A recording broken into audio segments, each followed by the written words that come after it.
आम्ही या रस्त्यासाठी पाठपुरावा करतोय, मात्र कंपन्या जाणून बुजून कंपन्यांनी याच्याकडे लक्ष दिलं नाही। तब्बल 1 वर्षापासून केज विकास संघर्ष समिती यासाठी प्रयत्न करते। आमचं म्हणणं एवढंच आहे, हा पूल आणखीन 2 वर्ष होईल असं आम्हाला वाटत नाहीये।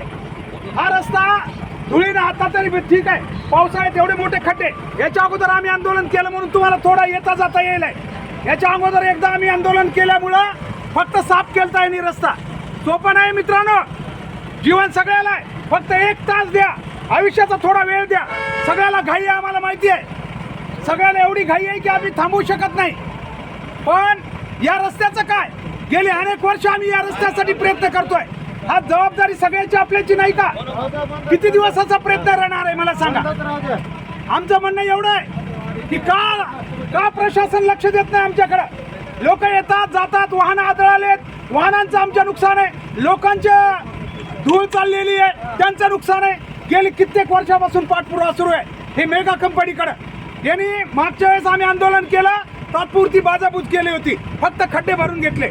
तुम्हाला माहिती याच्या अगोदर किती खड्डे झाले होते बघितले असतील तुम्ही। मग तुम्ही जर उभा राहिला नाही तर कोण करणार आहे सगळं? फक्त बोलून होणार आहे काही काम? आम्ही तिथून आलो तुमच्यासाठी आणि तुम्ही फक्त 1 तास वेळ देऊ शकत नाही आमच्यासाठी।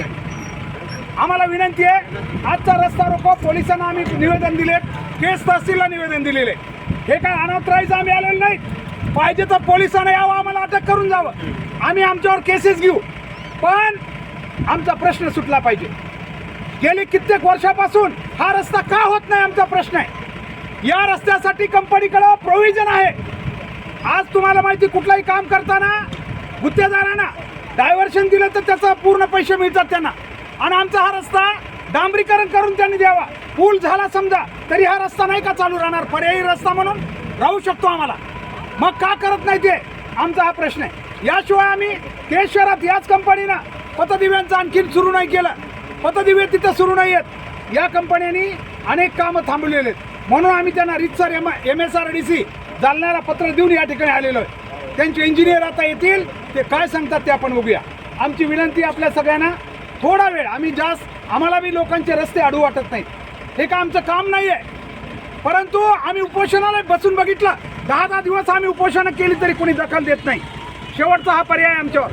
ॲक्च्युअली आम्हाला माहिती आहे रस्ता रोका अडवणं आम्हाला बी माहिती आहे गुन्हा आहे, परंतु हा गुन्हा करणं आम्हाला या ठिकाणी नाईलाजानं गुन्हा करावा लागतोय। आम्हाला माहिती आहे तुम्हाला घाई आहे, सगळ्याला प्रत्येकाची घाई आहे, पण आमची एवढीच विनंती आहे, त्या विचारात त्यांना काय हाल आहे, या ठिकाणी चालणाऱ्या वाहनांचे काय हाल आहेत बघा।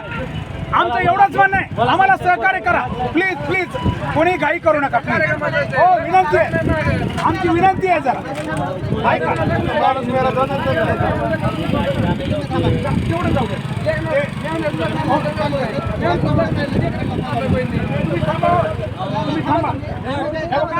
तुम्हाला कुठं आमची कंप्लेंट करायची ती करा, पण आम्हाला तुम्ही त्रास देऊ नका। आम्ही सरकारला निवेदन देऊन इथं आलो, आमचं काम आहे फक्त रस्त्यासाठी आम्ही आलो, आम्हाला काय तुम्हाला